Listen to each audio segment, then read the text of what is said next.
আজ কিন্তু আমি আর মামাম দুজনেই খুব খুশি, কারণ আজকে মামামের পাপার ছোট্ট একটা স্বপ্ন পূরণ হতে চলেছে।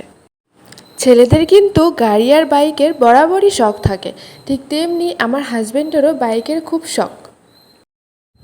অনেকটা প্রবলেমের জন্য এতদিন বাইকটা কেনা হয়ে ওঠেনি, কিন্তু ওই যে কথায় আছে না, মন থেকে কিছু চাইলে সেটা নিশ্চয়ই পাওয়া যায়। ছেলেরা কিন্তু নিজেদের জন্য খুব কমই ভাবে, কারণ তাদের পরিবারের দায় দায়িত্ব কর্তব্য এসব পালন করতে করতে তাদের নিজেদের শখগুলো কোথাও নাই হয়ে যায়। তাই তাদের ছোট্ট একটা স্বপ্ন যদি পূরণ হয়, সেটা দেখে কিন্তু খুব আনন্দ লাগে মনে। তাই আজ আমরা চলে গেছিলাম একটা শোরুমে বাইক কিনতে। আমরা কিন্তু বাইকটা কিনে চলে এসেছি। তার পরের দিন আমরা বাঘেশ্বরী মন্দিরে গিয়েছিলাম বাইকটা পুজো দিতে।